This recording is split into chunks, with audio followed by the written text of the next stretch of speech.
pessoas! Vocês estão ouvindo o Do The Math? Eu sou Marcel Giraldini, founder e Chief Growth da Math Group, e hoje o papo é com quem realmente regula o setor, quem define as inovações que tem que ser feito. Não é isso mesmo, meu amigo Cássio Politi? Fala, Marcel, é isso mesmo. Deveria ser, né? Mas o Banco Central tem subvertido o próprio papel e sendo um agente de inovação. E eu acho que é isso que a gente vai tratar num primeiro momento aqui, para depois o papo fluir como sempre. E para isso a gente tem o diretor de regulação do Banco Central do Brasil, ou simplesmente Bacen, como a gente gosta de chamar junto com o mercado, que é o Otávio Damasio. Otávio, é um prazer ter você aqui. Obrigado por aceitar o convite para esse papo. Obrigado, Cássio. Obrigado, Marcel. Obrigado, Fabiana. É uma honra e um prazer estar conversando com vocês aqui hoje. Prazer é nosso. E a Fabiana em questão é a nossa Fabiana Amaral, diretora executiva de CX e Marketing aqui da Mestre. Fabi, sempre bom ter você aqui. Sempre bom estar aqui e, como sempre, muito animada para esse papo, para tantas coisas legais que a gente vai discutir aqui hoje. É isso aí. E deixa eu pegar então como um primeiro tema exatamente aquilo que o Marcel e eu mencionamos brevemente na abertura, né? Normalmente, a inovação vem antes da lei, né? A gente viu isso acontecer no nosso cotidiano, muitas vezes. Aí, um exemplo mais clássico quando a gente fala disso hoje é Uber, né? O Uber enfrentou todas as barreiras legais porque não existia, né, algo previsto na lei.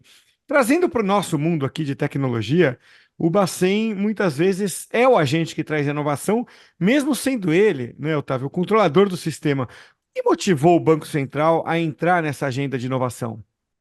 Então tá. Bem, eu acho que é importante conhecer as missões do Banco Central relacionadas ao sistema financeiro para entender essa nossa pegada de inovação. O Banco Central ele tem que assegurar um sistema financeiro eficiente e sólido. Naturalmente, a parte de solidez sempre vem em primeiro lugar, mas a gente também tem a missão de tornar o sistema financeiro cada vez mais eficiente, e eficiente em todas as suas dimensões. Então, a pegada de inovação, a gente, primeiro, viu todo um processo que estava ocorrendo no âmbito do sistema financeiro mundial, das inovações que estavam acontecendo, inclusive fora do ambiente do sistema financeiro, e identificou esse como um importante drive de transformação do sistema financeiro brasileiro, inclusive no quesito de competição e inclusão. Tá? E então, eu diria assim que foram os dois principais objetivos nossos no início do processo de pegar o drive da inovação para fomentar uma maior competição e, num contexto geral, maior eficiência do sistema financeiro, que sempre investiu bastante em tecnologia, diga-se de passagem. Eu estava na Febrabatec e foi interessante ver, né, a Amy do The Future Institute Today, né, uma americana, gringa, olhando para o Brasil e falando, não, mas aqui a gente tem, né, depois do governo, como é qualquer país, a área que mais investe em tecnologia. E acho que os bancos sempre investiram muito, mas essa inovação que você coloca, o ecossistema criado para ampliar a competição, que eu acho que aí o Bacen tem muita eh, eh, protagonismo nessa visão, é o que fomentou essa aceleração até, né, do investir em tecnologia para melhorar. E minha percepção, assim, de quem está no momento há muito tempo é que quando a gente começou a trabalhar na área financeira, pelo menos eu comecei há 20 e poucos anos. Tá bom falar isso, não entrega a idade. É, tinha-se uma visão do Bacen como órgão que talvez fosse falar não para algo que se queria fazer. E hoje, quando a gente conversa, principalmente com os times de canais digitais, com os times de estar pensando em produto, em jornada do cliente, aí tanto de grandes bancos quanto de startups, eles passam a olhar muito mais num ponto de eu tenho que fazer o que me diferencia, mas eu tenho algumas coisas que eu tenho que inovar numa direção da qual o Bacen está me dando. Ele deixa de ser o órgão que talvez me fala não, para falar o órgão, ó, é ali que você tem que estar, pelo menos, porque é onde vai estar, a competição começa a partir dali, né? Se você não inovar minimamente isso, você está para trás, você está fora do sistema. Esta visão de fazer com que, da velocidade também às inovações, ela é proposital? Você é uma coisa que vocês estão buscando? Ou ela é algo que acabou acontecendo pelo design que vocês, do mínimo necessário para onde vocês querem colocar o sistema? Você é propositalmente para ser rápido? Ou não, é que é realmente muito ambicioso o que a gente está buscando, então precisa de etapas curtas? Ó, Marcelo, eu acho que é um pouco de tudo, mas vamos tentar entender um pouco do contexto e o que mudou de fato. Eu acho que uma grande mudança que o Banco Central passou ao longo dos últimos anos, décadas, foi uma maior abertura de conversa com a sociedade. Então, a gente sempre teve uma interlocução muito boa com os regulados, mas alguns anos para cá, algumas décadas para cá, a gente começou a ter uma interlocução forte também com os demais segmentos da sociedade, demais segmentos econômicos e também outros stakeholders, aqui como os órgãos de controle, de fiscalização, entendeu? Então, a gente começou a entender melhor o processo, as demandas, as dores, as críticas em relação à formatação do sistema financeiro, as críticas em relação à forma como o Banco Central se comportava também, e isso ajudou muito a gente mudar a forma de atuar. Tá? Então, acho que isso daí é muito importante. Um segundo aspecto que é interessante, e eu tenho dito assim, a inovação, a tecnologia, se você não se abre para ela, ela te atropela. A gente viu isso em vários segmentos econômicos, setores que viram processos de inovação, principalmente baseado em tecnologia ou mesmo de modelo de negócio, que a inovação pode ser meramente você ter um modelo de negócio novo, disruptivo, né? Quem se fechou para isso geralmente ficou para trás e às vezes sumiu, né? Ou então teve um custo imenso, né? Então, o Banco Central ele também tomou a atitude de se abrir. Vem aqui, mostra para a gente, conversa com a gente. Se for um negócio realmente bom, prudente, a gente está disposto a adequar a nossa regulação e também trabalhar por uma mudança no arcabouço legal para permitir que você entre com segurança. Então, essa mudança também de postura nesses aspectos foi fundamental para esse processo. E a questão da velocidade, volto a falar, a velocidade quem dá é a própria inovação no mercado. Se você não acompanhar a inovação, você vai ficando para trás e, de repente, você pode sumir. Então, acho que isso foi bom também para o sistema como um todo, porque o que a gente viu foi que os incumbentes fizeram um trabalho belíssimo também de se adaptar numa velocidade que a inovação estava exigindo. Otávio, quando a gente fez um primeiro papo ali, a gente comentou que você tinha falado que antigamente tinha muito essa concentração dos grandes bancos, né? E até indo nessa linha que você comentou agora, esse ouvir mais e trazer esse foco para uma competição que traz mais conveniência para a sociedade em si. Aí tem um boom ainda, né, de fintechs acontecendo. É, e eu ia te perguntar, olhando para essa parte de inovação, na sua visão, você entende que hoje as fintechs e os grandes bancos, né, os bancos tradicionais, eles já estão mais na mesma página, ou você enxerga ainda uma distância grande, assim, porque olhando para o momento que começaram a surgir essas fintechs ali, 2002, 2003, etc., eles vinham com um modelo muito diferente do que os bancos tradicionais estavam fazendo.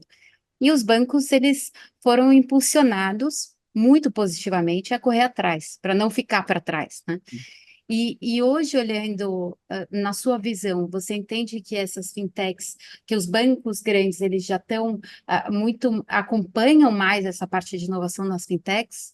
Fabiana, sem dúvida, eu vejo todos os bancos grandes, os grandes incumbentes aí, muito atento a todo o processo que está ocorrendo, testando novos produtos, incorporando tecnologias, entregando muito valor para os seus clientes, entendeu? Então, não tem a menor dúvida. E agora, naturalmente, muitas das inovações, várias ocorrem dentro das próprias instituições grandes, mas várias inovações são testadas em instituições menores e fintechs que vêm com as ideias. Por quê? Porque elas fazem parte, ou elas são os principais condutores desse processo de disrupção, vamos dizer assim. Então, quando você pensa em disrupção, geralmente vem de fora, mas muitas vezes vem de fora com o olhar e com o guarda-chuva dos incumbentes. Todos eles criaram hubs de inovação interno que eles fazem incubadoras de projetos de inovação bem interessantes também, entendeu? Então, eu diria sim, hoje todas as instituições financeiras estão olhando para todos os processos e, naturalmente, o time, a resiliência daquela inovação, o alinhamento com o plano de negócio da própria instituição, aí vai depender de cada player, né? Eu fiquei pensando aqui enquanto falava das inovações, e aí eu lembro de uma das entrevistas que eu li suas há pouco tempo atrás, sobre toda a capacidade, inclusive, de fazer monetização dos dados. Então, hoje, a gente tem um momento em que as empresas, elas, né, têm ali alguns incumbentes entrando, e agora a gente consegue olhar para as pessoas poderem ter benefícios ao ceder seu próprio dado para o cliente, seja via Open Finance, seja por, né, eu deixo você me mapear meu celular melhor e tudo mais. E na nossa conversa, né, de novo pré aqui, óbvio, eu na hora que li monetização, falei, nossa, talvez a gente esteja pensando lá para aquela coisa tipo Web3, né, em que você ganha dinheiro mesmo pela publicidade, e você falou, não, mas já não está acontecendo por outro lado, né? Já não pode ser um crédito melhor, já não pode ser um ponto, uma taxa diferenciada porque ele te conhece mais e tudo mais. Você entende que nessa nova visão de conseguir ao conhecer mais, ter um benefício tangível para o usuário, você acha que tem ainda uma porta muito grande para novos incumbentes? Ou você acha que vai ser um rearranjo do sistema, visto que precisa de uma capacidade de conhecer das pessoas ou de saber, de conhecer o mercado ainda muito grande? Você acha que ainda tem espaço para novos incumbentes nessa potencial nova fase que a gente pode entrar? Tá, vamos separar aqui em alguns aspectos. Do meu ponto de vista, a monetização já está em curso, ao passo que hoje o cidadão, via principalmente o Open Finance, tem o poder de compartilhar, autorizar o compartilhamento da sua informação, ele só vai fazer isso se ele tiver algum benefício. E esse benefício pode vir de diversas formas, pode vir, como a gente conversou, em obter crédito, simplesmente em obter crédito, em obter um crédito em melhor condições do que onde ele está, ele vai conseguir, e condições pode ser mais prazo, taxas menores, maior volume. Pode ser em ele ter um dashboard que ele consegue gerenciar a sua vida financeira de uma forma mais centralizada e fazendo todas as suas atividades em um único lugar, em vez de ter que entrar em diversos apps ao mesmo tempo. Pode ser ele adquirir produtos e serviços financeiros de outra instituição financeira mais especializada. Então, se ele está num banco e ele gosta muito daquele banco porque a conta corrente dele funciona direitinho e tudo, mas ele quer fazer um investimento que só tem em outra instituição, ele pode fazer. Então, a monetização, por esse prisma, por essa ótica, ela já está em curso e já está ocorrendo, e o cliente ele já está usufruindo dessa informação. O que a gente fala é que todo esse conjunto de inovações que estão em curso hoje no âmbito do sistema financeiro, que seja Open Finance, o próprio advento do Pix, a questão da tokenização que está começando, dando seus primeiros passos, e lá na frente vai se juntar com o Drex, existe um oceano de oportunidades para todo mundo aí na frente. Então, o que eu comento assim, a gente tem conversa com diversas instituições financeiras e tem instituição financeira que tem projetos, 65, 70 projetos baseados no Open Finance, ideias revolucionárias, ideias diferentes, algumas iguais, muitos fazem, mas outros têm ideias super diferentes do que fazer com aquele dado. E isso é só o início. Eu costumo falar que parte do processo de inovação do Banco Central é criar a infraestrutura. Uma vez que a gente criou a infraestrutura, ou demandou que se criasse as infraestruturas, as inovações, quem vai desenvolver são as próprias instituições. E, Otávio, agora trazendo, né, com o que a gente, todo mundo, não a gente, todo mundo tem falado muito essa parte de inteligência artificial e a generativa também, o Open Finance ele deve provocar ainda mais competição, o que vai gerar mais conveniência nessa linha do que você está comentando, né? É, como esse movimento gera essa pressão para outros players aderirem ao Open Finance? Tá. Bem, pegando também um pouco essa combinação de Open Finance e inteligência artificial. É muito interessante você ver o Open Finance ele amadurecendo no Brasil e a infraestrutura toda pronta, no mesmo momento que a gente está passando por um hype aí de discussão de IA, tá? Que é bem transformador. O Open Finance, um dos pilares do Open Finance é a estruturação de dados, é a organização de dados. Não adianta, até então não adiantava muito você trocar dados se o dado que saísse do banco A chegasse ilegível no banco B, o banco B não ia entender. Então, um processo que a gente fez foi de organizar esses dados que iam ser compartilhados. Só que com a IA agora, o que a gente tem visto, e muita coisa, professor, essa parte da leitura do dado vai ganhar uma nova dimensão, entendeu? Então, eu vejo um potencial enorme no âmbito das instituições financeiras, desse fluxo de informações, ele ganhar uma nova dimensão em termos de leitura, de entender o comportamento do cliente, entender o que o cliente está querendo, e aonde estão os benefícios e as fragilidades daquele processo. Então, eu vejo assim, uma combinação muito promissora nesse lado, dessa combinação dessas duas coisas, tá, Fabiano? A gente costuma brincar não, na verdade, né? Eu acho que essa é uma premissa base, né? Que em projetos de inteligência artificial, projetos de data analytics, projetos de dados para análise em geral, né? Assim, garbage in, garbage out, né? Se você colocar uma coisa poluída, se você colocar lixo dentro do sistema, você vai ter uma análise ruim, você vai ter uma inteligência artificial ruim, né? Isso vai acontecer. A gente ter um projeto que já vinha caminhando, né? Antes de ter no horizonte o lançamento do ChatGPT 3.5, que dá essa guinada no poder do que a gente pode fazer com inteligência artificial, é aquele momento que a gente pode falar que talvez a gente deu sorte, né? Mas só tem sorte quem trabalha. Então a gente, como país, acabou dando sorte, porque talvez a gente possa ter uma oportunidade única de começar a mostrar.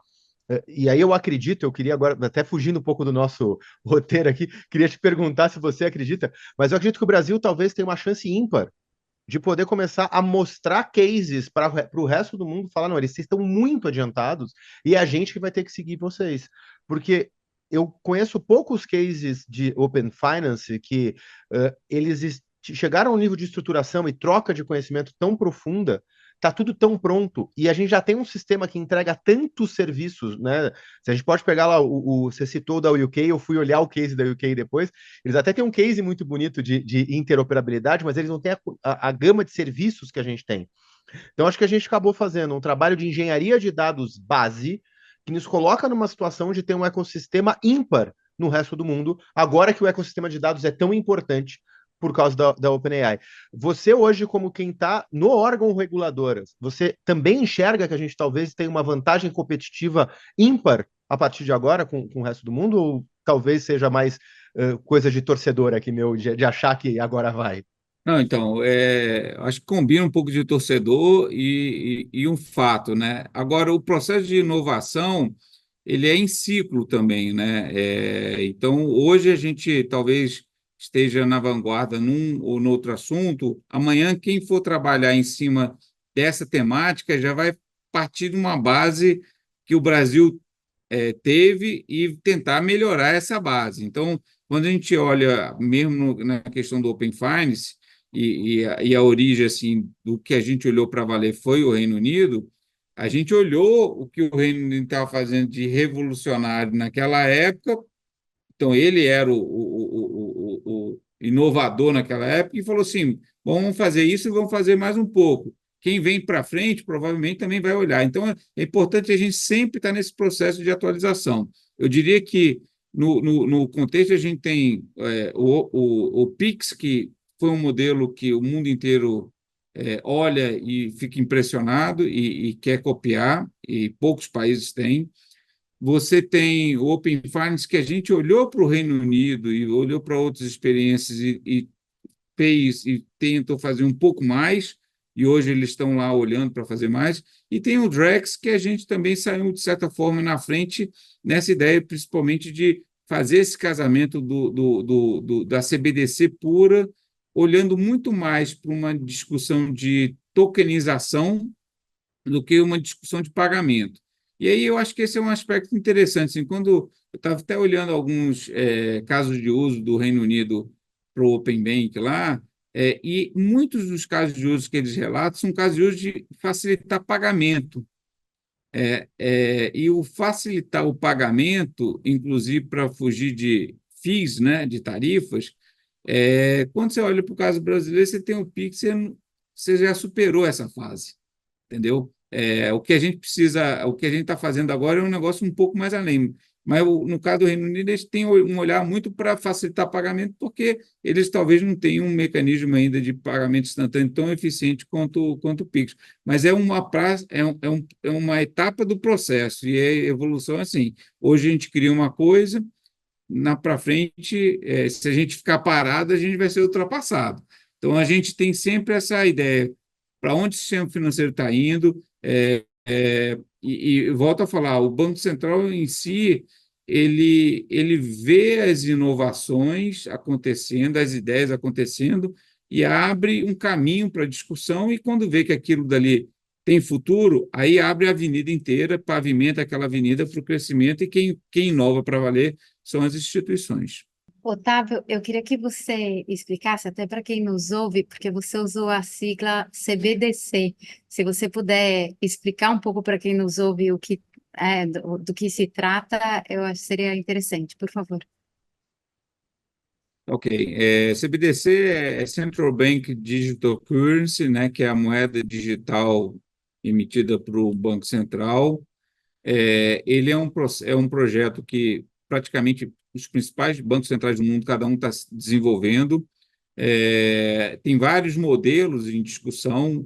A maioria dos países olham a CBDC para resolver problemas de pagamento instantâneo, então eles estão numa pegada mais de resolver questões de facilitar as transações, né? E o nosso olhar, como a gente já tem o Pix, nosso olhar é um olhar de tokenização. Como que a gente vai tokenizar os depósitos bancários, né, e fazer desse movimento um movimento ligado com toda essa discussão de Web3, de tokenização, de programabilidade da moeda, entendeu? Então, esse olhar que a gente tem para a questão. E o nosso CBDC a gente deu o nome de Drex.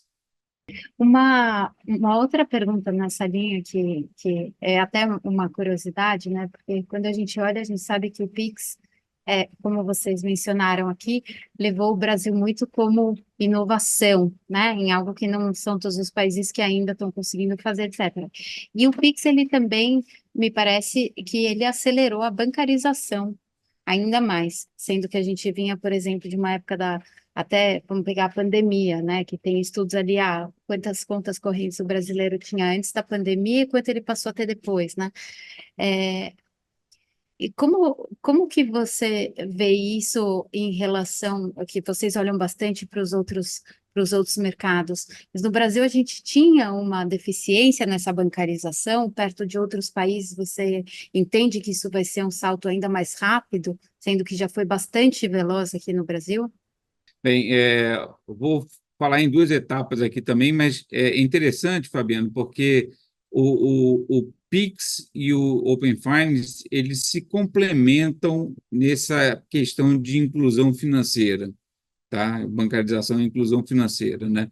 O Pix, ele é a porta de entrada. Todo mundo entra num sistema financeiro, principalmente para fazer algum tipo de guardar seu dinheiro, mas principalmente de pagamento. O dinheiro guardado, como que eu vou pagar? E ele cumpriu de forma brilhante o seu papel em fazer esse processo. Hoje você vê qualquer pessoa tem uma conta de pagamento, tem uma conta bancária, tem uma conta numa cooperativa de crédito, uma coisa simples, no caso principalmente das IPs, mas para quê? Para ter o teu dinheiro guardado ali numa entidade regulada e dali fazer o Pix de uma forma fácil, rápida, real time e barata, entendeu? Então, ele incluiu.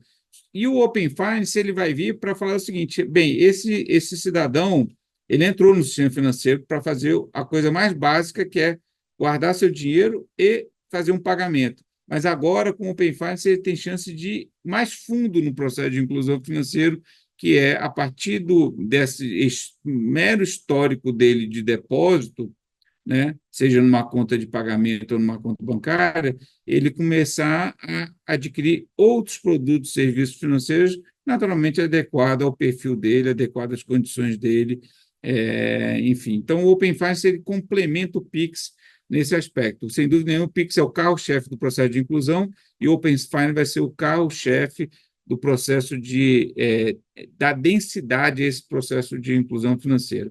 E eu acho que, eu não tenho os números aqui na cabeça, mas, sem dúvida nenhuma, nos últimos 4 anos que o Pix ele entrou em 2020, a gente deu um salto imenso. Lembrando que, no início desse século, né, parece que é longe demais, mas tem 20 anos atrás, a gente já tinha tido um salto de inclusão, mas o primeiro salto veio até uma parte de crédito, né, do financiamento de veículo, financiamento ao consumidor, nem tanto de bancarização, como você mencionou. E o Pix ele veio trazendo a ideia da bancarização, não necessariamente num banco, mas também numa instituição de pagamento.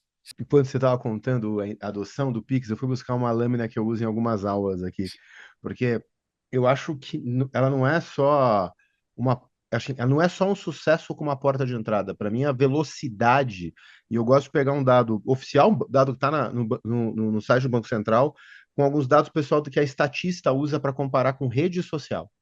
Então, se a gente olha quanto tempo demorou para ter 100 milhões de usuários, e a gente sabe que depende de um usuário é mais do que uma conta e tudo mais, mas o Pix, né? A gente está falando em 10 meses, Facebook 4 anos, Instagram 2 anos, TikTok quase 2 anos, foi ali um ano e 9 meses. Então, é muito, foi muito rápido. Eu acho que tem uma coisa ajudou a trazer muita gente para dentro do sistema, e como você disse, a gente está conseguindo dar profundidade ali com o Open Finance. Eu olho que a combinação do Open Finance mais o tamanho da oportunidade que traz para dentro do Pix, uma possibilidade de novos incumbentes não mapeados, né, ou fintechs que a gente não pensava.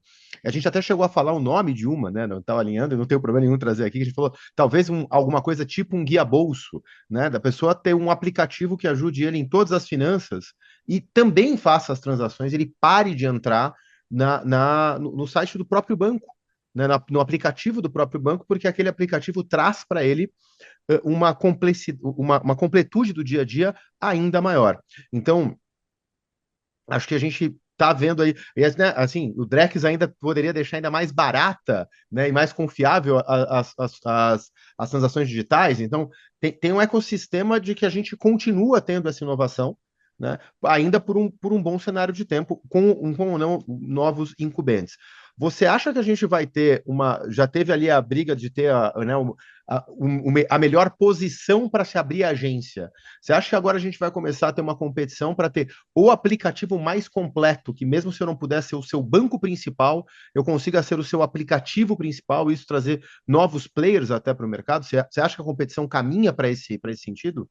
Ó, eu acho que sim, como vai acontecer, o tempo dirá, mas o movimento que a gente vê foi um movimento que e guarda até um pouco assim semelhança no processo com o negócio do home office, né? Pós-pandemia ou durante a pandemia, né? Mas as instituições financeiras, principalmente os bancos, eles no início né, desse século, né, teve um processo de ampla abertura de agências. Eu preciso estar em todos os cantos, processo de inclusão acontecendo. Então, a gente até fez mudanças nas nossas regras de agência, flexibilizando o processo de agência, permitindo, inclusive, que as instituições financeiras abrissem agências sem caixa, porque ela não tinha demanda para ter necessariamente um caixa numa localidade, mas ela precisava ter um ATM, precisava ter um gerente lá. Então, a gente fez essa flexibilização. Passar 10 anos dessa regra, que deve ter sido 2009, 2008, qualquer coisa do gênero, vem a época do digital, né? E o digital, os bancos falam, não, agora eu vou fechar minhas agências. Então, veio um processo de consolidação, fechar a agência, e hoje o que a gente vê é que o denominador comum, assim, é os bancos falam assim, não, eu preciso ter as agências, mas as agências são um novo formato, e aí cada um redesenhando aí a tua dependência física. Agora, olhando para frente, o que acontece é o seguinte: hoje, quantas vezes você vai numa agência? Entendeu? Quantas Eu não vezes lembro a última. todos os clientes deles costumam ir numa agência? Mas quantas vezes você abre o app do seu banco durante uma semana ou mesmo no mesmo dia? Várias vezes. Então, as instituições financeiras, principalmente os bancos, os maiores bancos, os bancos comerciais e mesmo os novatos, o que que eles olham? O que que ele deseja? Ele deseja que você, até para ele continuar sendo conhecido e você identificar valor nele, que você adote ele como teu portal de entrada para o mundo financeiro. Independente se você está entrando para fazer uma operação bancária com ele, uma operação financeira com ele, se você está entrando para fazer uma operação bancária com um concorrente dele, está valendo, mas você entre aqui, ou mesmo se você vai meramente fazer uma transação comercial. Então, você já vê em apps de bancos muitos links para e-commerce, né? E nesse processo do e-commerce, você entrou no banco A e fez o acesso via dentro do banco, você vai ter um desconto, você vai ter uma facilidade de pagamento. Então, ele também está extraindo valor nesse processo e te beneficiando por outro lado.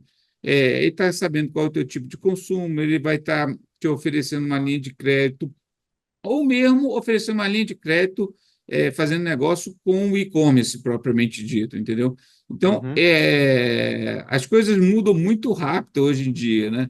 Mas eu vejo essa briga por dar qualidade ao app muito grande. E não é só no sistema financeiro, é em praticamente todos os tipos de atividades econômicas você tem essa pegada, né?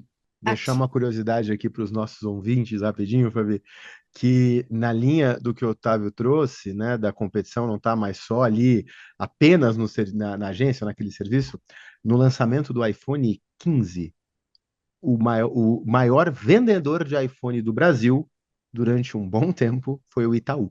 Não foi nenhum, né? Ele tem ali o programa do iPhone para sempre e aquilo fez com que ele fosse o maior vendedor de iPhone do país. Então, acho que tem bastante conhecer bem, entregar a postura certa, montar modelos que ajudem na vida, vai ser a nova barreira de competição. Isso eu apostaria dinheiro. Não que eu sou a favor das apostas, tá? Vamos deixar aqui claros, não quero problema para mim. Vai lá, Fabi. eu ia comentar nessa linha do que o Otávio falou, que é muito interessante como a gente vê é, posturas muito distintas de banco. Você tem bancos que não têm agência, não terão agência, nasceram, né, totalmente nesse âmbito virtual, desculpa, e você tem bancos que trazem esse modelo híbrido. E bancos que hoje estão olhando para falar, eu tenho a meta de ter mais X mil agências até, sei lá, 2030, né? E vocês comentaram, e aí parece que a gente está falando de outra época, praticamente, a história de ir ao banco, né? Era uma coisa quase que as pessoas se organizavam. Puxa, essa semana eu preciso ir ao banco, tinha toda essa programação e o horário e ver e tal, né? E hoje não existe mais isso. Primeiro que, claro, né, as coisas estão muito mais na palma da mão ali. E aí eu queria saber a opinião de vocês, olhando para o futuro, o que que vocês acham que vão ser ali os principais desafios? Como o Otávio bem mencionou, as coisas mudam muito rápido. Na visão de vocês, o que que vai ser a próxima grande mudança? Pegando só o gancho da questão das agências, né? Então, tudo depende do modelo de negócio do banco e do público-alvo do própria instituição, né? financeira de pagamento cooperativo. Então, você de fato tem vários bancos incumbentes transformando suas agências, tornando ela um ambiente mais de fazer negócios do que meramente de fazer os produtos e serviços bancários, que hoje você consegue fazer no teu app. Você tem as cooperativas de crédito, que algumas delas têm, assim, essa agenda de expansão, porque está no DNA dela, principalmente quando você vai para o interior do país, de você trazer lá o teu cliente, o teu cooperado para dentro da agência, ter aquele espírito do cooperativismo. Então, é o DNA dela.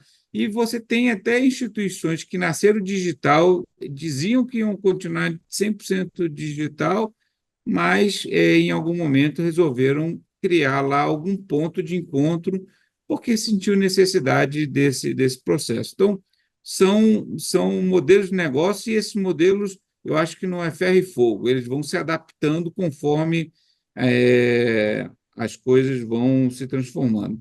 Se eu tivesse que apostar numa coisa para o futuro do sistema financeiro, e volto a falar, em 30 segundos tudo pode mudar, né?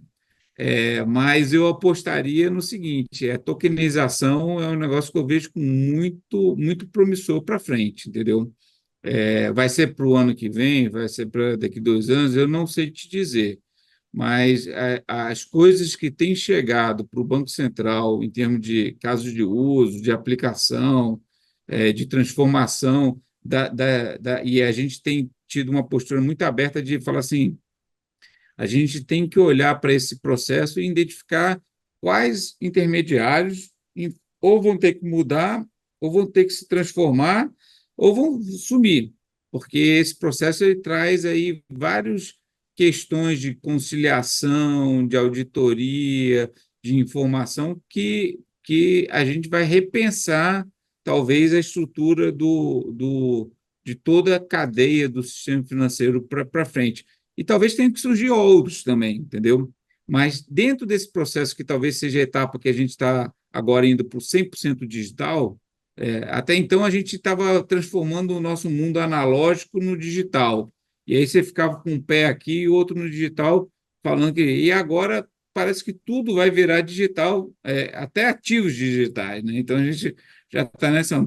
Então, nessa hora, a gente está no processo de repensar, tá? Repensar e olhando o que tem aí em termos de ideias, e eu brinco sempre, em vários casos ainda muito slides de PowerPoint, né, PPT, ainda são ideias, mas são ideias que parecem factíveis e que a tecnologia não parece ser um entrave para implementar. Então, o modelo de negócio é legal, a tecnologia não parece ser um negócio extremamente difícil, tem questões relacionadas à escalabilidade, à privacidade, mas são coisas que, assim, se todo mundo estiver trabalhando, parece que vão ser solucionadas. Então, um dos vetores assim do transformação do sistema financeiro para frente, eu colocaria nessa parte de tokenização. E aí, um pouco aqui com o DNA de vocês, isso daqui vai trazer um outro universo de dados. Um outro universo de dados, entendeu? Que quem souber trabalhar bem os dados, aí vai sair à frente. Eu gostei do outro universo de dados que eu vou usar de gancho agora. Porque antes da gente ir para o outro, eu quero falar um pouquinho do atual. Tem muita gente que nos ouve, eu ia falar nos assiste, esse não está no YouTube, esse está só no Spotify. Então tem muita gente que nos ouve que é da área, né, que é das verticais de inovação. Né? Alguns da indústria financeira, outros não, mas que estão falando mais de inovação, não necessariamente de engenharia, nem de analytics ou outras áreas por aí. Mas tem gente de inovação em produto. Por que eu citei isso? A gente falou muitas vezes aqui de olhar o regulador como o fomentador de um ecossistema de inovação. Estando à frente de vocês hoje a esse grande ecossistema de inovação, eu queria te fazer uma pergunta que a gente costuma fazer aos finais dos nossos podcasts, que é: qual o seu grande indicador? A gente sabe que ninguém trabalha com um só, mas aquele que você fala, não, isso aqui estando dentro dos parâmetros, ok, a operação, ou o que a gente está olhando, ou a nossa meta está sendo alcançada. Hoje, o Bacen, nessa você tem um grande indicador, você tem, ou dois grandes indicadores que você olha e fala, não, então a gente está caminhando com o sistema para o lugar certo. que é óbvio que as pessoas de inovação possam usar, e se não puder ser dito, tá tudo tranquilo, tá? A gente não combinou Não, antes, eu sei aí que pode ter eu, coisas eu, confidenciais. eu confesso que eu particularmente não tenho, né, um único indicador. A gente olha inúmeros indicadores. A gente toda essa parte de relacionamento digital, assim como existia na época do analógico, mas no digital isso é mais presente e mais fácil de mensurar, é o grau de performance dos produtos. Então, o Pix a gente tem parâmetros de performance e exige parâmetros de performance das instituições financeiras, então tem que estar X% lá perto de 100 online em X% do tempo, as transações têm que ser. Então, você tem parâmetros, vários parâmetros desses que você vê assim, está funcionando. Open Finance também é outro que a gente tem inúmeros parâmetros de performance. O sistema de pagamentos como um todo, que é a base de tudo aqui, também tem diversos parâmetros. Então, essa é uma ótica de as coisas estão funcionando, e estão funcionando a ponto de não ser entrave para o desenvolvimento da economia. Tem outro lado, que é a parte das críticas também. Então, ou não funcionou operacionalmente, ou teve mau uso daquele instrumento. Então, a gente olha também o que a gente recebe de críticas, de questionamentos, não só direto ao Banco Central, mas também nas ouvidorias das instituições financeiras. Então, a gente tem um trabalho de monitoramento das ouvidorias dos bancos para captar também o que está dando certo e o que está dando errado, não só no nível daquela instituição financeira, mas no nível do sistema financeiro nacional também. Então, às vezes é um problema só da instituição e às vezes é um negócio que você começa a ver ocorrendo em várias instituições e você, pô, calma aí, tem que dar uma olhada e a gente tem que melhorar aquilo de alguma forma. Então, eu diria assim, tem um dashboard, um monitor lá com inúmeros indicadores para diferentes produtos e serviços, e olha tanto o lado bonito, né, quanto o lado da crítica, que a crítica é um insumo para você trabalhar, né? E as críticas, no fim, dão muita luz aos caminhos e aos ajustes que precisam ser feitos, né, Otávio? Exatamente. Bom, esse papo está muito bom e eu quero te agradecer muito por ter topado gravar conosco e compartilhar tanta visão e assim, o Bacen já é algo enorme, mas assim, eu acho que certamente para quem nos ouve foi muito inspirador toda essa conversa. Então, eu quero te agradecer muito por ter participado do Dudu Mer. Ok, muito obrigado aí pelo convite. É um enorme prazer estar conversando com vocês e todo o público que está nos ouvindo e vai nos ouvir também, que isso vai ficar disponível, né? E o Banco Central, enfim, o trabalho dele é para segurar cada vez mais o sistema financeiro. Nossa missão principal é sólido, eficiente, né? E só de a gente não estar falando nada de sólido e eficiente já significa que o sólido está sendo endereçado, Já né? chegou lá, claro. Mas a gente falou muito do Menos a mais gente falar eficiente sobre hoje. isso é porque está sendo endereçado. E o Mas, eficiente é onde o trabalho aparece de forma mais contundente aí para a sociedade e a gente fica muito feliz de saber que o sistema financeiro como um todo, todos os players do sistema, cada um ocupa um pedacinho lá, cumpre um papel importante, alguns mais, outros menos, em trazer aí valor para a sociedade. tá. Otávio, como disse a Fabi, agradeço muito a tua participação. Quem chegou até aqui e não teve insight, ouviu no mudo, não é possível, volta e ouve de novo. O programa foi muito bom. Eu tenho certeza que a gente está falando num viés que vocês não estavam esperando. Então, 5 estrelinhas, ajuda, manda para um amigo e a gente se vê na próxima semana. Valeu!